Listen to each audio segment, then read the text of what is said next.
Welcome to my YouTube channel. मैं BD Singh sir. आज मैं आप लोग को हाइब्रिडाइजेशन निकालने के लिए सिखाऊंगा बहुत ही इजी मेथड से। मात्र 5 से 10 मिनट में आप किसी भी मॉलिक्यूल का हाइब्रिडाइजेशन निकाल सकते हैं। तो आज मैं आपको ये बताने जा रहा हूँ कि किसी भी मॉलिक्यूल का कैसे हाइब्रिडाइजेशन निकाला जाएगा या कोई भी चार्ज वाले स्पीशीज का कैसे हाइब्रिडाइजेशन निकाला जा सकता है, और दो मेथड से बताऊंगा। तो ये बहुत ही इंपॉर्टेंट है, किसी भी एग्जाम में इससे क्वेश्चन पूछा जाता है। तो आइए हम लोग देखते हैं कि कैसे हाइब्रिडाइजेशन निकाला जाता है। तो हम लोग क्या पढ़ने वाले हैं? Determination of hybridisation. Determination of hybridisation. तो हाइब्रिडाइजेशन कैसे निकाला जाएगा यही हम लोग आज देखने जा रहे हैं। तो हाइब्रिडाइजेशन में आपको देखिएगा हम दो तरह से निकालने के लिए बताने जा रहे हैं। पहला तो स्ट्रक्चर को बना के bye writing the structure. Molecule का स्ट्रक्चर को लिख के आप हाइब्रिडाइजेशन निकाल सकते हैं इस मेथड से। और एक होगा वैलेंस इलेक्ट्रॉन के द्वारा by calculation of total valence electron. और इसमें फिर से दो जो है कंपाउंड का अलग अलग तरह से निकालेंगे। एक मॉलिक्यूल ऑब्लिक स्पीशीज, चाहे मॉलिक्यूल हो या कोई चार्ज वाला स्पीशीज हो, मॉलिक्यूल या species in which hydrogen atom absent. ऐसा मॉलिक्यूल या स्पीशीज जिसमें हाइड्रोजन एटम क्या हो? अब्सेंट हो, उसका अलग मेथड होगा। और एक होगा मॉलिक्यूल और species in which hydrogen atom are present, जिसमें हाइड्रोजन एटम क्या हो? मौजूद हो। तो ये दोनों के लिए अलग अलग रूल होगा। तो सबसे पहले रूल हम लोग कौन सा देखेंगे? जिसमें स्ट्रक्चर को बना के, जैसे लुईस स्ट्रक्चर आप लोग पढ़े होंगे, तो उस तरह से स्ट्रक्चर को बना के आप किसी भी मॉलिक्यूल का हाइब्रिडाइजेशन को निकाल सकते हैं। क्लियर है? तो पहले हम लोग यही देखेंगे, hybridisation by writing the structure.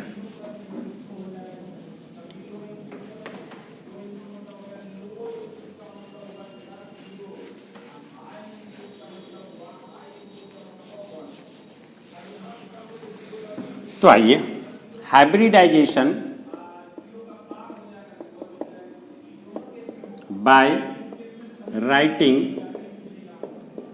The structure. हम लोग स्ट्रक्चर को लिख के हाइब्रिडाइजेशन कैसे निकालेंगे वही देखेंगे। तो इसमें देखिए, आपको सबसे पहले नंबर ऑफ हाइब्रिड ऑर्बिटल निकालना पड़ता है। Number of hybrid orbital. Hybrid orbital जो निकालेंगे, नंबर ऑफ हाइब्रिड ऑर्बिटल, इसको हम लोग शॉर्ट में HO लिखेंगे। तो नंबर ऑफ हाइब्रिड ऑर्बिटल बराबर होता क्या है? तो नंबर ऑफ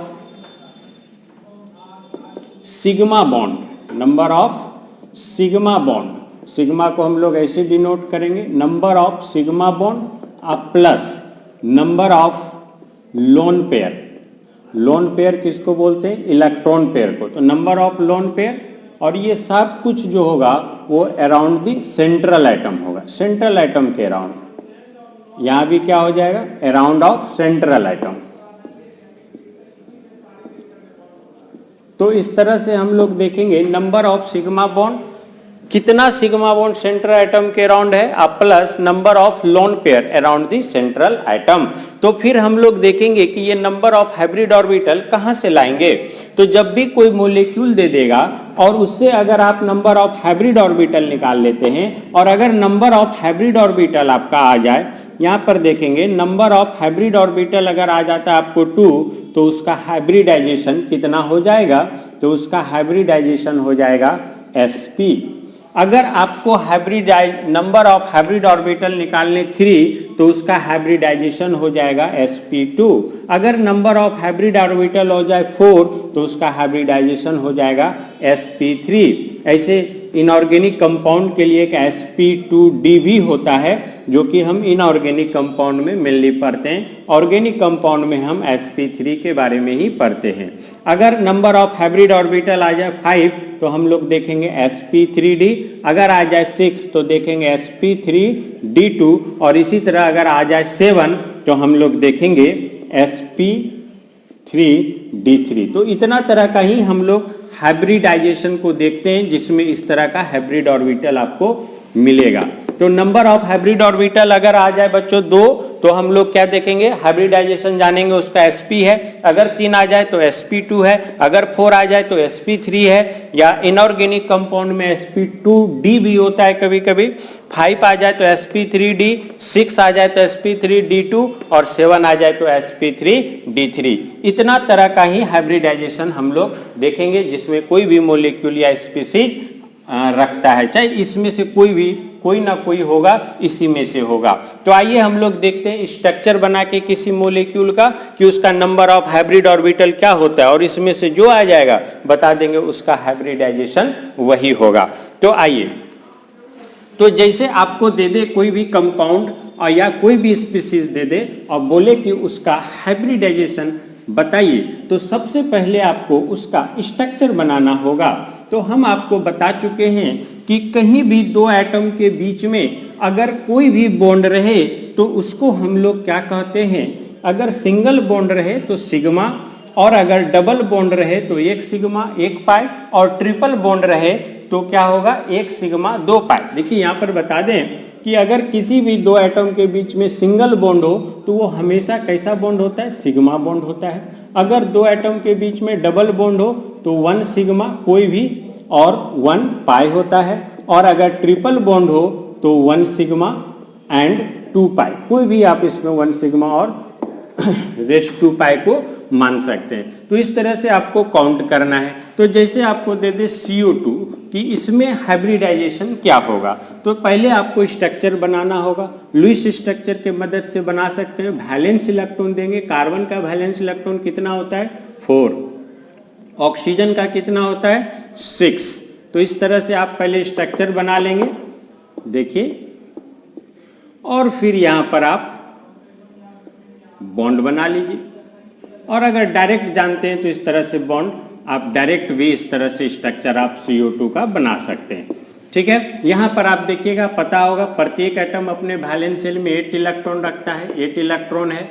इस तरह से देखिए, इसका भी 8 इलेक्ट्रॉन है, और कार्बन का भी टोटल कितना है 8 इलेक्ट्रॉन। तो ये लुईस स्ट्रक्चर के मदद से आप इसको देख सकते हैं, चेक कर सकते हैं कि इसका ऑक्टेट पूरा है या नहीं है। तो इस तरह से आप फाइनली स्ट्रक्चर पे पहुंचे। अब देखिए, दो बॉन्ड यहाँ पर इस दो एटम के बीच में, तो 1 सिग्मा एंड 1 पाई, तो पाई से यहाँ हमको मतलब नहीं है। यहाँ भी दो एटम है तो 1 सिग्मा एंड 1 पाई, तो टोटल सिग्मा बॉन्ड कितना है सेंट्रल एटम के अराउंड, तो हम लोग बोलेंगे नंबर ऑफ सिग्मा बॉन्ड कितना है, नंबर ऑफ सिग्मा बॉन्ड तो बोलेंगे 2। और लोन पेयर किसको बोलते हैं सेंट्रल एटम पे, तो यही जो वैलेंस इलेक्ट्रॉन होता है उसमें अगर एक पेयर इलेक्ट्रॉन जो बॉन्ड फॉर्मेशन में भाग ना ले, वैलेंस शेल में जो भी इलेक्ट्रॉन हो वो बॉन्ड फॉर्मेशन में अगर भाग नहीं लेता है तो एक पेयर इलेक्ट्रॉन को ही हम लोग बोलते हैं लोन पेयर। यहाँ एक भी इलेक्ट्रॉन नहीं है बचा हुआ, सारा इसका वैलेंस शेल का इलेक्ट्रॉन या वैलेंस इलेक्ट्रॉन बॉन्ड फॉर्मेशन में भाग ले रहा है। तो यहाँ पर आप कह सकते हैं कि कार्बन का जो वैलेंस इलेक्ट्रॉन है वो 4 है, और 4 यानी सभी इलेक्ट्रॉन इसका बॉन्ड फॉर्मेशन में भाग ले चुका है। तो एक भी इलेक्ट्रॉन पेयर इस पे नहीं है, तो हम लोग बोलेंगे नंबर ऑफ लोन पेयर इसमें क्या हो जाएगा 0। तो यहाँ पर अब देखिए, नंबर ऑफ हाइब्रिड ऑर्बिटल बराबर अभी बताए थे formula, number of sigma bond कितना हुआ 2, और नंबर ऑफ लोन पेयर कितना है 0। तो हाइब्रिड ऑर्बिटल कितना हो गया 2, और बताए अगर हाइब्रिड ऑर्बिटल 2 है तो इसका हाइब्रिडाइजेशन क्या हो जाएगा sp, कितना हो जाएगा sp।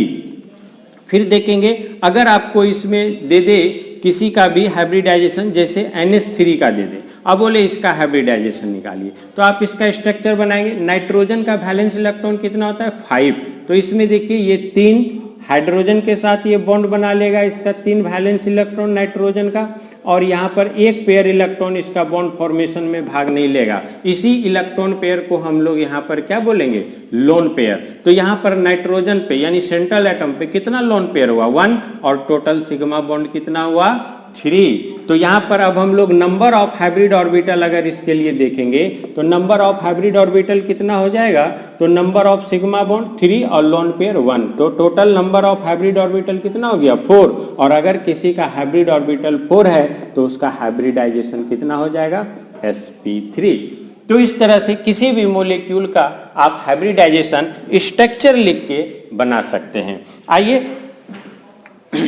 आगे हम चार्ज स्पीसीज का थोड़ा देखते हैं। तो चार्ज स्पीसीज में अगर आपको कोई दे दे NO2+, क्या दे दे, NO2+, ऐसा दे दे, बोले कि इसका हाइब्रिडाइजेशन बताइए क्या होगा, तो फिर इसका स्ट्रक्चर पहले आपको बनाना पड़ेगा। तो स्ट्रक्चर बनाएंगे तो फिर देखिए नाइट्रोजन इसमें सेंट्रल एटम है, और नाइट्रोजन सेंट्रल एटम है तो यहाँ पर आप देखेंगे N, इसमें 5 वैलेंस इलेक्ट्रॉन होगा तो एक चार्ज है तो 4 ही देंगे, और ऑक्सीजन का वैलेंस इलेक्ट्रॉन 6 होता है तो ये 2 के साथ को वैलेंट बॉन्ड बना के अपना ऑक्टेट को क्या कर लेगा, पूरा कर लेगा ऑक्सीजन। और यहाँ पर नाइट्रोजन का भी ऑक्टेट पूरा हो जाएगा, यहाँ पर एक प्लस चार्ज आ जाएगा।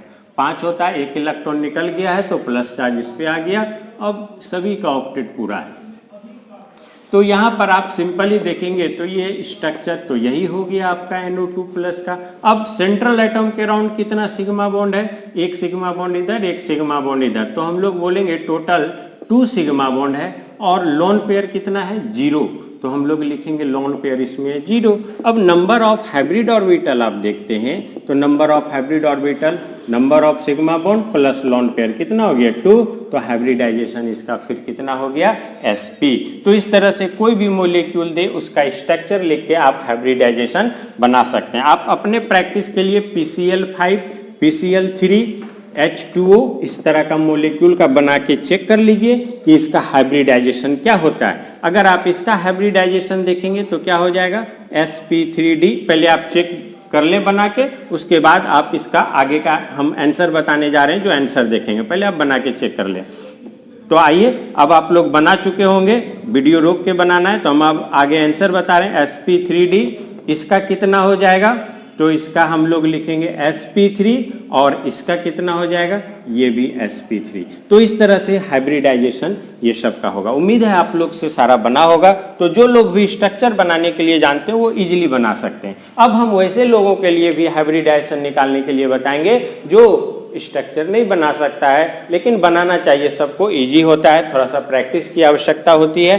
फिर भी जिनको ये भारी लगे वो बैलेंस इलेक्ट्रॉन के एडिशन के थ्रू भी किसी का हाइब्रिडाइजेशन बता सकते हैं। तो आइए हम उस मेथड में चलते हैं।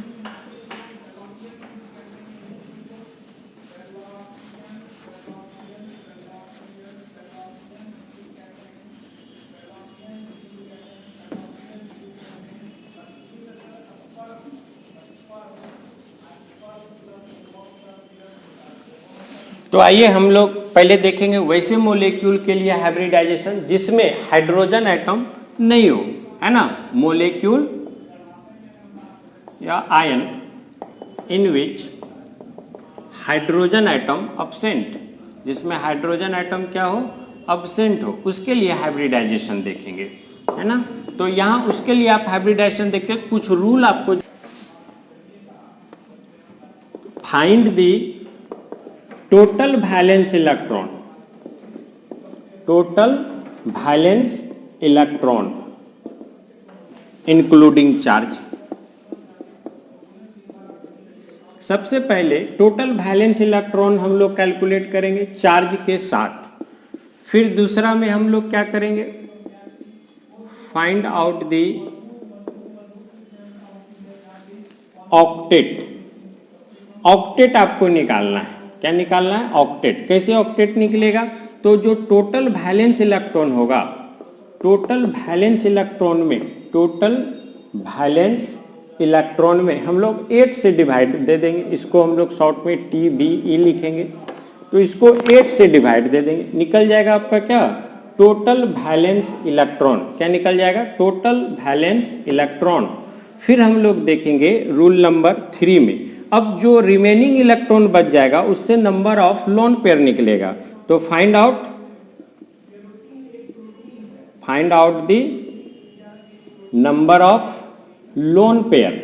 तो फिर आपको लोन पेयर निकालना है, और लोन पेयर को आप कैसे निकालेंगे, तो ये जो आप 8 से डिवाइड दे देंगे, अगर लोन पेयर मतलब अगर आप 8 से डिवाइड देंगे और अगर इलेक्ट्रॉन बचेगा, रिमेनिंग इलेक्ट्रॉन उसी को बोलेंगे, तो उस इलेक्ट्रॉन में आपको डिवाइड दे देना है रिमेनिंग इलेक्ट्रॉन में 2 से, और अगर नहीं बचे तो उसमें लोन पेयर होगा ही नहीं। ये लोन पेयर बराबर हो गया रिमेनिंग इलेक्ट्रॉन बटे 2, यानी आप सभी में लोन पेयर जरूरी नहीं होगा। 8 से डिवाइड देने के बाद अगर इलेक्ट्रॉन बचे तो हम 2 से डिवाइड देंगे और वही लोन पेयर होगा। अगर कुछ नहीं बचे तो उसमें मतलब है लोन पेयर नहीं होगा। अब रूल 4 में number of hybrid orbital, number of hybrid orbital क्या हो जाएगा, नंबर ऑफ हाइब्रिड ऑर्बिटल तो ऑक्टेट प्लस लोन पेयर, यानी कितना ऑक्टेट आया कितना लोन पेयर हुआ, दोनों को जोड़ दीजिए, नंबर ऑफ हाइब्रिड ऑर्बिटल आ जाएगा। और नंबर ऑफ हाइब्रिड ऑर्बिटल आते ही आपको पता चल जाएगा कि हाइब्रिडाइजेशन क्या होगा। तो आइए इसका कुछ हम एग्जाम्पल देखते हैं। तो आइए एग्जाम्पल में हम लोग क्या देखेंगे, तो देखिए कोई मॉलिक्यूल, हम वही सब एग्जाम्पल लेंगे जो अभी बताएं, तो आपको पता चलेगा दोनों से सेम आ रहा है कि नहीं। CO2 का हाइब्रिडाइजेशन दे दे तो क्या हो जाएगा, पहले हमको वैलेंस इलेक्ट्रॉन जानना है। वैलेंस इलेक्ट्रॉन कार्बन का कितना होता है 4। वैलेंस इलेक्ट्रॉन किसको बोलते हैं, ऐसे आप लोग को पता होगा जो टोटल इलेक्ट्रॉन होता है आउटर मोस्ट ऑर्बिट में उसी को क्या बोलते हैं, वैलेंस इलेक्ट्रॉन। तो कार्बन का वैलेंस इलेक्ट्रॉन 4। फिर हम लोग देखेंगे वैलेंस इलेक्ट्रॉन ऑफ ऑक्सीजन कितना होता है 6। तो टोटल ऑक्सीजन में कितना हो जाएगा, चूंकि 2 एटम ऑक्सीजन है तो कितना हो जाएगा 12। अब टोटल वैलेंस इलेक्ट्रॉन अगर हम लोग देखते हैं तो टोटल वैलेंस इलेक्ट्रॉन कितना आ जाएगा, तो 4 और 12 कितना हो जाएगा 16। तो पहला रूल में आपको टोटल वैलेंस इलेक्ट्रॉन निकालना था। अब सेकेंड रूल में आपको क्या निकालना रहता है, ऑक्टेट। तो ऑक्टेट में क्या हो जाएगा, टोटल वैलेंस इलेक्ट्रॉन बाई 8, तो 16 बाई 8 कितना हो गया 2। इसमें कुछ भी नहीं बचा, तो इसका मतलब है कि इसमें लोन पेयर क्या होगा 0। अगर बचता तो 2 से डिवाइड देके हम लोन पेयर निकालते। तो अब चौथा रूल में आ जाएंगे, नंबर ऑफ हाइब्रिड ऑर्बिटल। तो नंबर ऑफ हाइब्रिड ऑर्बिटल अगर हम लोग लिखेंगे तो ऑक्टेट प्लस लोन पेयर, यानी क्या हो जाएगा 2 + 0 यानी 2, यानी अगर हाइब्रिड ऑर्बिटल 2 आया तो हाइब्रिडाइजेशन कितना हो जाएगा sp। तो इस तरह से ध्यान रहे, हम वैसे ही मॉलिक्यूल का हाइब्रिडाइजेशन इसके थ्रू निकालते हैं जिसमें हाइड्रोजन नहीं है। अब देखिए PCl5 का निकालेंगे तो वैलेंस इलेक्ट्रॉन ऑफ फास्फोरस कितना हो जाता है 5। फिर वैलेंस इलेक्ट्रॉन ऑफ क्लोरीन कितना हो जाएगा 7। अब 5 एटम क्लोरीन है तो यहाँ 7 × 5 कितना हो जाएगा, तो हो जाएगा 35। तो टोटल वैलेंस इलेक्ट्रॉन कितना हो जाएगा, तो हो जाएगा 40। तो टोटल वैलेंस इलेक्ट्रॉन निकल गया। अब इसमें ऑक्टेट निकालेंगे तो ऑक्टेट कितना हो जाएगा 40/8 यानी 5। इसमें भी पूरा पूरा कट गया, यानी इसका भी लोन पेयर क्या होगा 0। अब लोन पेयर 0 हो गया तो नंबर ऑफ हाइब्रिड ऑर्बिटल क्या हो जाएगा इसका भी, तो octet plus lone pair, octet plus lone pair तो कितना हो जाएगा ऑक्टेट, तो ऑक्टेट हो गया आपको 8 5, ऑक्टेट हो गया 5, लोन पेयर 0। यानी अगर नंबर ऑफ हाइब्रिड ऑर्बिटल कितना आ गया 5, तो हाइब्रिडाइजेशन इसका कितना हो जाएगा sp3d, एक s का 3p का 4 और एक d का 5। इस तरह से नंबर ऑफ हाइब्रिड ऑर्बिटल किसी भी मॉलिक्यूल्स का आप निकाल सकते हैं। अब हम कुछ आयंस का देख लें इसके थ्रू, और फिर जिसमें हम देखे थे उसी का हम लोग इसमें भी देखेंगे। तो अगर आपको आयंस का दे दे हाइब्रिडाइजेशन निकालने के लिए, तो फिर आयंस का आप हाइब्रिडाइजेशन कैसे निकालेंगे वो हम लोग देखते हैं।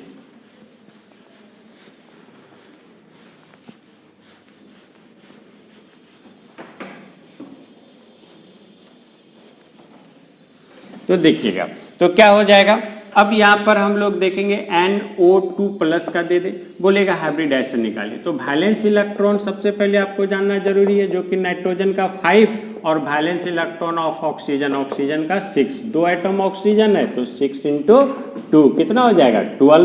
तो इस तरह से टोटल वैलेंस इलेक्ट्रॉन कितना हो जाएगा, तो हम लोग लिखेंगे 5 + 12 कितना हो जाएगा तो 17 और एक प्लस चार्ज है तो टोटल में एक माइनस कर देंगे, मतलब जितना प्लस चार्ज रहेगा उसमें उतना इलेक्ट्रॉन को माइनस कर देंगे और जितना माइनस चार्ज अगर रहे तो उतना हम क्या कर देंगे, ऐड कर देंगे। तो यहाँ पर टोटल वैलेंस इलेक्ट्रॉन कितना हो जाएगा, 16। अब यहाँ पर आप ऑक्टेट निकालते हैं तो ऑक्टेट क्या हो जाएगा, तो 16/8 यानी कितना हो गया, 2, यानी 2 लोन पेयर कुछ भी नहीं, कुछ भी इलेक्ट्रॉन इसमें बचा नहीं 8 से डिवाइड देने के बाद, तो लोन पेयर 0। अब नंबर ऑफ हाइब्रिड ऑर्बिटल आप निकालते हैं तो नंबर ऑफ हाइब्रिड ऑर्बिटल 2 + 0 यानी 2, और अगर 2 हो गया नंबर ऑफ हाइब्रिड ऑर्बिटल तो हाइब्रिडाइजेशन क्या हो जाएगा, sp। इस तरह से आप हाइब्रिडाइजेशन निकाल सकते हैं किसी भी मॉलिक्यूल का। क्लियर है। अब यहाँ पर देखिए कोई भी आपको दे दे हाइड्रोजन वाले मोलिक्यूल्स का या आयंस का, तो हम लोग लिखेंगे नेक्स्ट में हाइब्रिडाइजेशन किसके लिए, तो for hydrogen containing molecule, hydrogen containing molecule के लिए। तो इसमें भी हम कुछ रूल देखेंगे। तो पहला रूल क्या हो जाएगा, पहले तो आपको फिर से वही निकालना होगा, find out the total valence electron, find out the total valence electron including charge.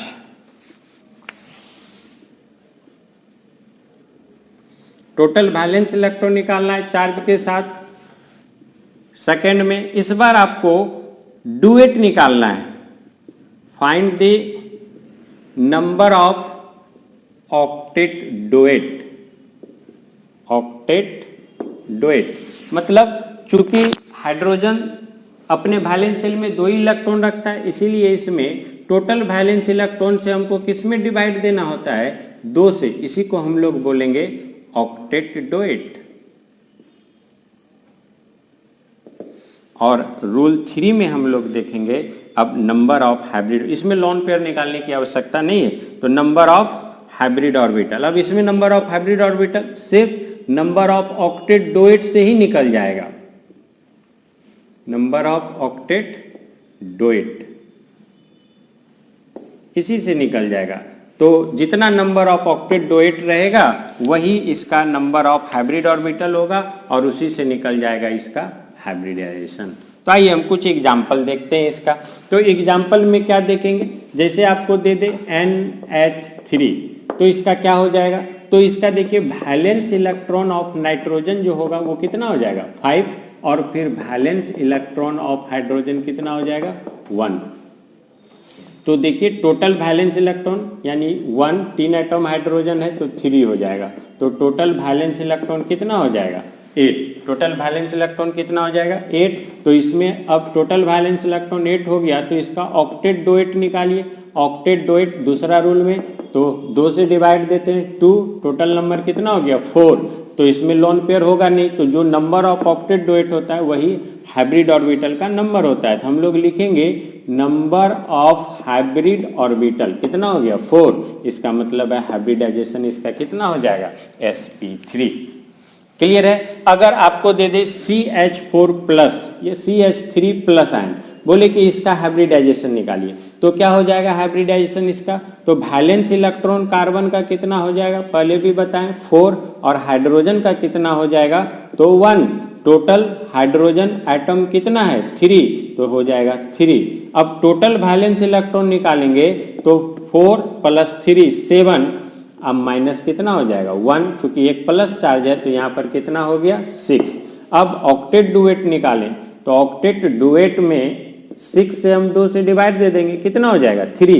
तो 3 हो गया इसका ऑक्टेट डुएट। तो नंबर ऑफ हाइब्रिड ऑर्बिटल कितना आ गया, तो हम लोग बोलेंगे 3। नंबर ऑफ हाइब्रिड ऑर्बिटल आया 3, इसका मतलब इसका हाइब्रिडाइजेशन कितना हो जाएगा, sp2।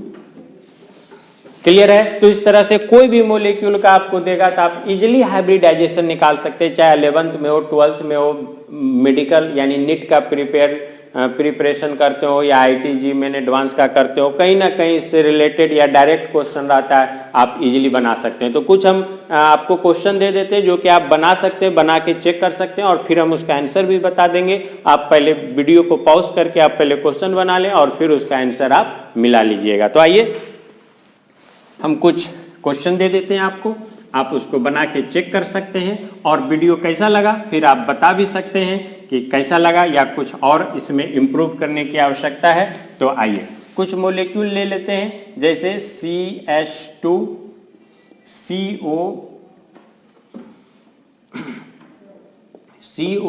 2-, SO2, SO3, ये सब आप मॉलिक्यूल का हाइब्रिडाइजेशन निकाल के चेक कर सकते हैं कि इसका हाइब्रिडाइजेशन क्या होगा। और भी कुछ दे दे तो IF7, SF6, NO3-, ये सब आप बनाइए और बना के फिर आप चेक कीजिए कि आंसर क्या होता है। तो फिर हम इसका आपको बताएंगे कि हाइब्रिडाइजेशन क्या होगा। क्लियर है? तो इस तरह से ये आपका सारा हाइब्रिडाइजेशन आपका निकलेगा। क्लियर है? तो इस तरह से हम लोग सबका हाइब्रिडाइजेशन देखेंगे। अब देखिए एक बहुत ही इंपॉर्टेंट चीज बताने जा रहे हैं, जिसमें हम आपको बता दें कोई ऑर्गेनिक मोलिक्यूल्स दे दे, जैसे चैन में दे दे कार्बन, तो उसका हाइब्रिडाइजेशन कैसे निकालते हैं, बहुत इंपॉर्टेंट है। तो हम लोग देखेंगे hybridisation of organic molecule, hybridisation of organic molecule. तो ऑर्गेनिक मोलिक्यूल के हाइब्रिडाइजेशन आप कैसे निकालेंगे? तो आपको बता दें कि अगर कोई भी एटम में कार्बन का आप देखते हैं कि कैसे हाइब्रिडाइजेशन पता चलेगा, तो कोई कार्बन के चारों तरफ देखिए, अगर एक सिग्मा बॉन्ड हो, अगर 1 सिग्मा बॉन्ड हो, तो हम लोग बोलेंगे, अगर हम लोग देखेंगे नो एनी सिग्मा बॉन्ड, कोई भी अगर सिग्मा बॉन्ड नहीं हो, नो एनी सिग्मा बॉन्ड, कोई भी अगर सिग्मा बॉन्ड नहीं हो, तो उसका हाइब्रिडाइजेशन किसी भी चारों तरफ अगर हम लोग देखें और एक भी सिग्मा बॉन्ड नहीं हो, तो उसका हाइब्रिडाइजेशन क्या हो जाएगा? sp3। वंस अगर पाई बॉन्ड रहे किसी भी डायरेक्शन में चारों तरफ किसी एटम के, तो हाइब्रिडाइजेशन क्या हो जाएगा? sp2। और अगर 2 पाई बॉन्ड रहे तो हाइब्रिडाइजेशन क्या हो जाएगा? sp। अब इससे देखिए, तो ये चीज अगर आपको पता रहे कि हाइब्रिडाइजेशन कैसे निकालेंगे, जैसे आपको एग्जांपल में मॉलिक्यूल दे दे CH3, CH2, CH, बोले इसका हाइब्रिडाइजेशन बताइए सभी कार्बन एटम का, तो कैसे बताइएगा? तो आप देखेंगे इस कार्बन एटम के अराउंड किसी भी डायरेक्शन में एक भी पाई बॉन्ड है नहीं, सारा सिंगल बॉन्ड है यानी सिग्मा बॉन्ड, तो हाइब्रिडाइजेशन sp3। इस कार्बन के अराउंड देखें एक पाई बॉन्ड है तो हाइब्रिडाइजेशन sp2। इसके अराउंड भी देखेंगे यही वाला एक पाई बॉन्ड इससे भी कनेक्ट है, तो एक पाई बॉन्ड वाले एटम का हाइब्रिडाइजेशन sp2। और इसमें देखिए 2 पाई बॉन्ड है, ट्रिपल बॉन्ड है, तो इसका हाइब्रिडाइजेशन sp, और इसमें भी हाइब्रिडाइजेशन क्या हो जाएगा? sp, 2 पाई बॉन्ड के लिए। तो इस तरह से किसी भी ऑर्गेनिक मोलिक्यूल में कार्बन चेन के लिए आप प्रत्येक एटम के हाइब्रिडाइजेशन को निकाल सकते हैं। जैसे कभी आपको कोई भी मोलिक्यूल दे दे, जैसे कई बार एग्जाम में देखिए पूछता है कि हाइब्रिडाइजेशन बताइए किसी भी मोलिक्यूल का, और इस तरह से दे दे, तो आप इस तरह से सभी एटम का बना सकते हैं। इसको बना के आप देख लीजिए कि क्या होता है, फिर हम आंसर हम फिर बताते हैं। तो बना के चेक कीजिए।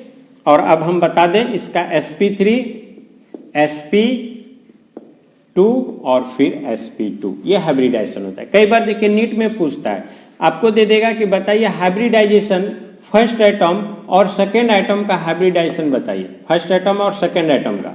तो ऐसा अगर हाइब्रिडाइजेशन दे दे, बोले फर्स्ट एटम और सेकेंड एटम का हाइब्रिडाइजेशन, तो बहुत लोग गलती क्या करता है, इसको फर्स्ट एटम मानता है, इसको सेकेंड एटम। लेकिन नोमेनक्लेचर में पढ़ना है कि इसमें फर्स्ट और सेकेंड एटम यहाँ से कहाँ से काउंटिंग स्टार्ट होता है? डबल बॉन्ड वाले से। डबल बॉन्ड अगर टर्मिनल कार्बन पे हो तो नंबरिंग किधर से स्टार्ट होता है? डबल बॉन्ड वाले से। तो फर्स्ट एटम ये होगा और सेकेंड एटम ये।